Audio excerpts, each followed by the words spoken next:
Alright guys, so take a look at this. This is actually the Pan America Special. So I actually drove the Pan America before, but it wasn't the special version. On the special version, oh, I love this bike. You actually, let me see if I can figure out how to turn it on. Oh yeah. Wow, look at the display on that one. That's a crazy display. It seems like there's a lot more going on there than you look, you can connect your phone too, which is pretty cool. So this one apparently has the auto adjusting shock. So as a matter of fact, on the last Pan America that I went on, look at my legs. My legs are bent. Well, I'm 6'4", 230 pounds.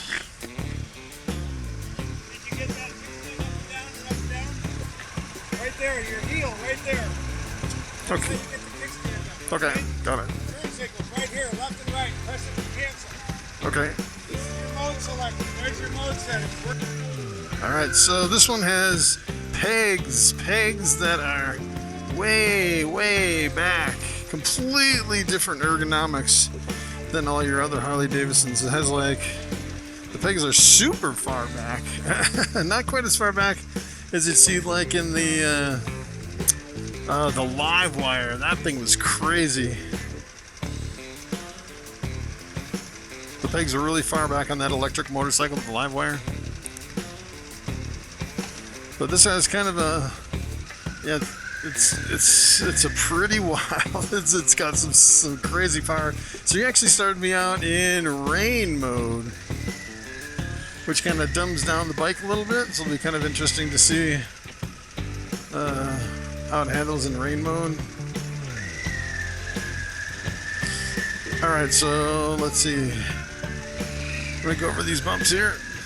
Eats up the bumps pretty good. Ooh, that's interesting. So, first impression, the seat is really super skinny. It kind of fits right in the middle of my butt. Skinnier seat than any other seat that I've been on. Except maybe the, well, I think it's even skinnier than the Sportster 1200. Let's see here. We can all get together.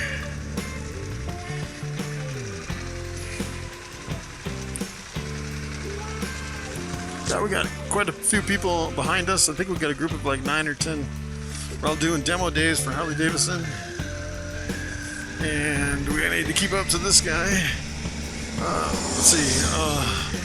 Alright. I was a little slow on the shift. The shifter is weird on this one. It seems like you have to put your foot really far down to shift. It is completely different than shifting on all other bikes. Alright, so I'm actually going to go to highway mode here. Alright, so I'm actually going to close my visor. Otherwise, you won't be able to hear me at all going down the highway. We're going to go pretty fast down this road. So it kind of has a weird, kind of an engine vibration when you give it gas. And boy, this thing really eats up the bumps. You really can't feel them at all. Really super flickable. It's interesting riding this one after riding all the other ones that I've ridden. Especially like the big baggers and stuff. This is so different. It has an interesting kind of engine vibration that comes up through the handlebars, but you can't really feel the road vibration in the handlebars. So as a matter of fact, I actually drove one of these, the green one, which was a non-special. Oh, that's interesting too. So, yeah. So the gearing on this one is completely different. So I ran out of gears at like 60 miles an hour. Where, I don't know if it tells me how many, I'm like at maybe 3,500 RPM maybe at 60 miles an hour, where I think I got on those. I think the last one I was on was there's a big bagger. It was the Road Glide Limited. And that had like a different gearing ratio. I was going 60 in. Well, of course, on that one has. I'm not sure. I think this one has 6 speeds too. But on that one, I was going 60. Whoa. This one's got some crazy power. Alright, so it's kind of hard to get used to this. It's funny because you get on those baggers and it seems like they're so easy to get used to because they're so solid and stable on the highway. And then you get on this one, it seems pretty stable for what it is. It seems like on a smaller bike like this, it should be less stable, but it's really solid on the highway. It's actually quite amazing for being a smaller bike like this.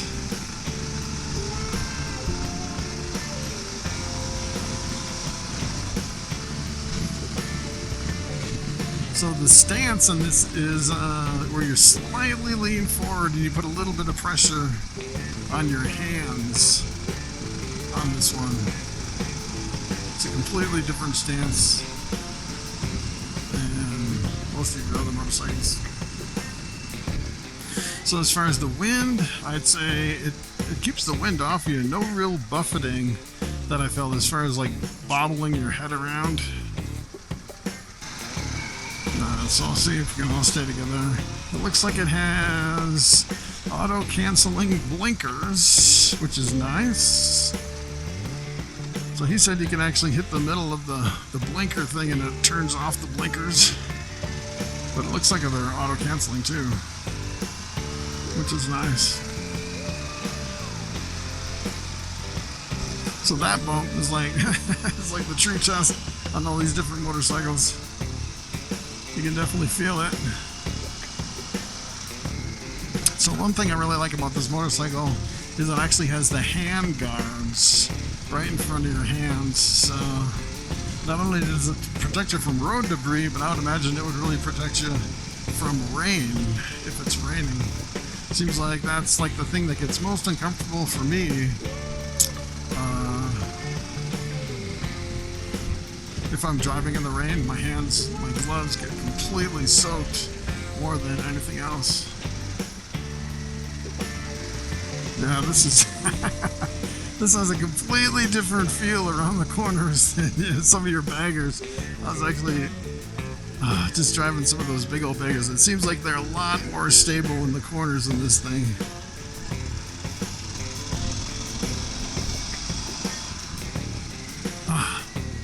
I'm not sure if I like that shifter. It kind of digs into the top of my foot because I have to put my foot so far down, and it seems like the shifter's almost maybe a little bit too short. I don't know if it was a little bit longer. Maybe it's just maybe the shifter is too close to the foot peg, where it seems like you can actually put it up a little bit further. That's what it seems like. As far as going around the corners, not too bad. I'd say more stable than like the Sportster 1200 for sure. It seems like it's really sensitive to input from the steering. So you just move the steering a little bit. Well, I don't know. It's like a completely different steering dynamics that you actually see. Let's see. Oh, yeah, it just it doesn't feel too stable around some of those corners. It is so hard to get used to this bike compared to. It's funny because when you're first getting on a bike, you know, sometimes it's easier to get used to bikes, and sometimes it's harder. I'd say this is one of the more difficult ones to get used to. I'd say.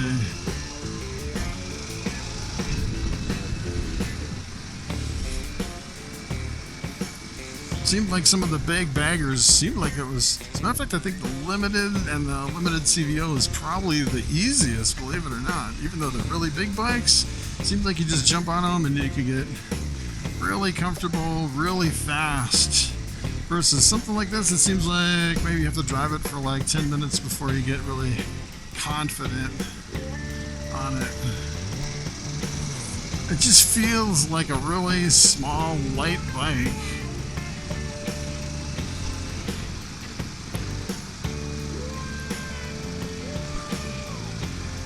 Takes the corners pretty good. Pretty good. So the thing about this bike is I was actually looking for some of the competition for this bike, and I decided to take the Honda African Twin out for a ride, and it was pretty similar to this. The one thing I didn't like about the Honda is it seemed like it had a lot more vibration in the handlebars than on this bike.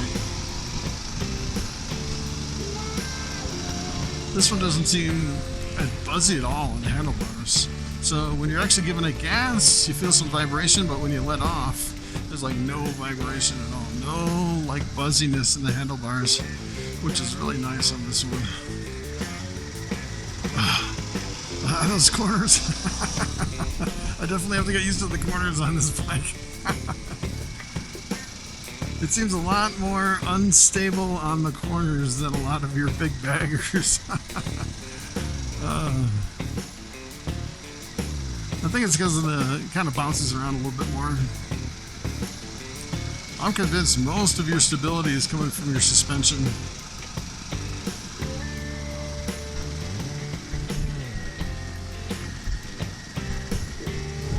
So this one kind of has like a dirt bike suspension. Kind of the interesting thing on this is, so on my left leg, down by my foot, I can actually feel, yeah, so I can feel some heat from the engine.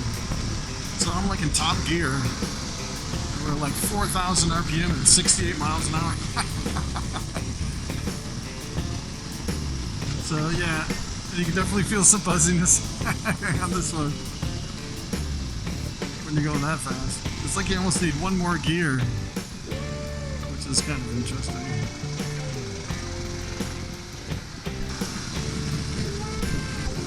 So kind of the weird thing is I'm like always searching for the next gear on this. It's geared really super low.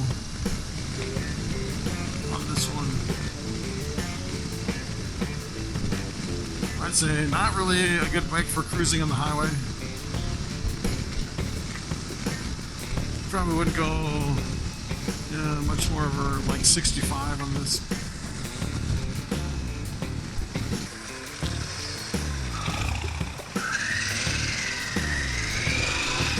Yeah, those mid controls. For some reason on mid controls, when I put my feet back up from the stop, I always tend to fold up the mid controls, then I'm kind of using my foot to kind of search to try to figure out how to put my mid controls back down since I accidentally fold them up, which is kind of weird. He's gonna get on it now.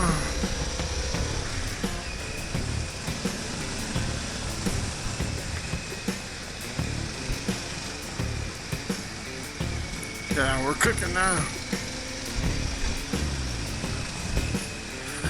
We lost some of those new guys back there. Yeah, those twisties can be pretty challenging if you're not used to it and you're not expecting it.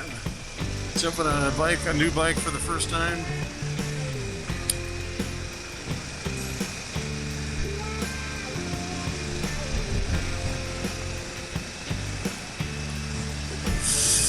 Pretty nice bike.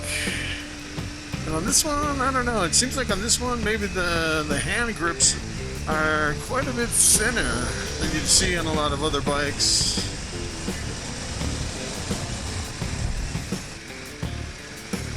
Kind of the weird thing is, I don't know if you noticed, but at the last stop sign I pulled up to, for some reason, I was like grabbing my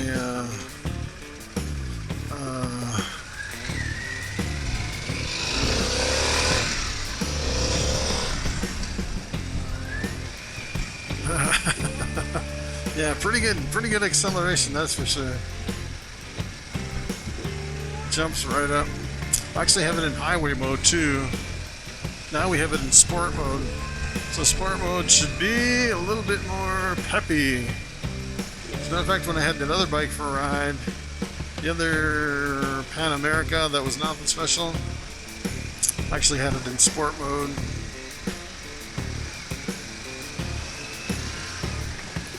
Yeah, for some reason when I stop, it seems like it's really easy to move the throttle to where you're grabbing the brake and the throttle is actually kind of slightly accelerated.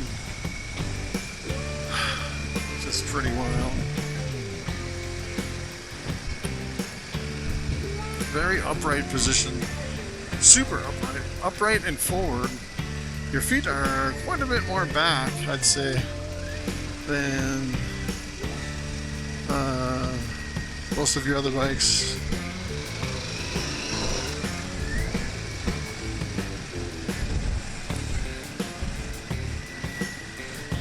You can have a very good posture on this bike. You can sit up completely straight. As a matter of fact, probably what I would do if I had this bike, I'd probably, maybe, I don't know if you could do it, put some handlebar risers on it, move the handlebars up a little bit. Definitely has some nice auto off, auto canceling blinkers, which is nice. See, that's kind of weird. So when I grab on the brake, for some reason, it seems like it accelerates, which is weird.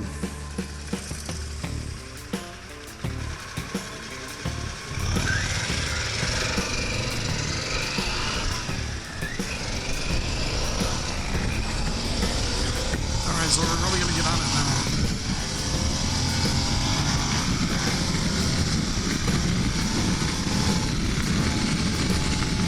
We're going 80. We're going 80. Lots of wind. It's always good to try a bike out, just go 80 once. Just one quick little 80. I'd say 80 miles an hour, it didn't feel that stable. I would not want to be going at 80 for a long period of time. And there's a lot more wind with just that little windscreen than I would have expected.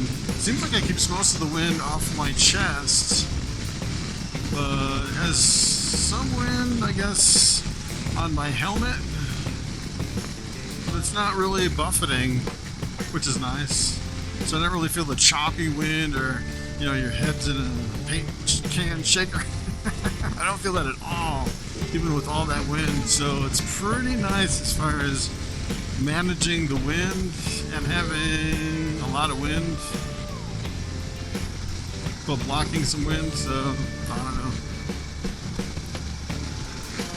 So right now I can actually feel quite a bit of heat on my right leg now. So it seems like, you know, sometimes I can feel the heat on my left leg, sometimes on my right leg. It seems like depending on which way the wind's blowing, maybe.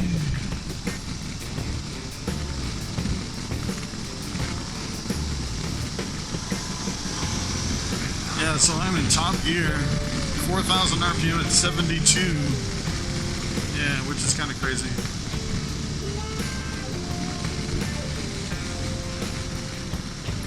So you definitely can't go that fast on this bike without really revving it out. I suppose the red line's 9,000 RPM, so you can really get up there.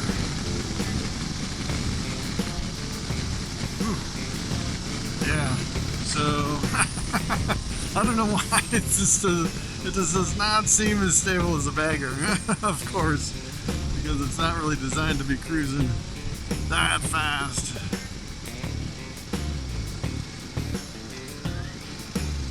But at slower speeds, it's definitely a blast. So I can already feel it's kind of hurting my butt.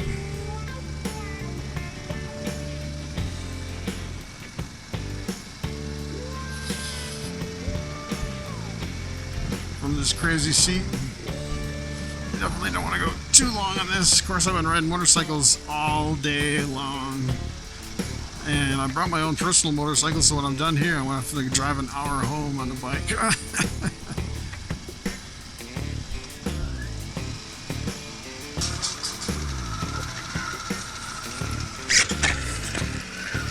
Yeah, so if you were to compare this one, the Pan America Special to the Pan America, I'd say they're virtually identical. Maybe a different display. I don't remember that much stuff on the display on the regular one versus this one. So a difference in the display, maybe. As far as the seat lowering, I couldn't really notice a difference in that one.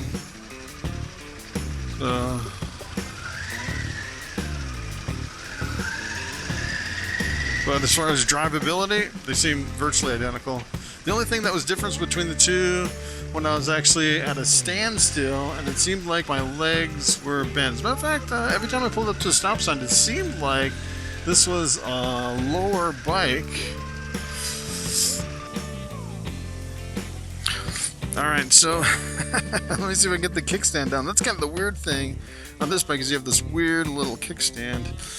And if you look at the difference between this one and the one that's not the special, basically the drivability is exactly the same. The only difference that I noticed is when you pull up to a stop, it seems like this bike is actually a lower bike, when in fact, I think automatically when you start driving, it lifts up the whole bike a little bit and gives you the same suspension, and you don't even notice that it's going up and down. The only time you notice it is when you're at a stop. I've noticed this one actually has a chain drive too, which a lot of the Harley Davidsons have a belt drive. So there you go guys. That is the Harley Davidson Pan America Special 2021. It has a 1250 engine. Alright guys, thanks for watching, and I will see you in the next video.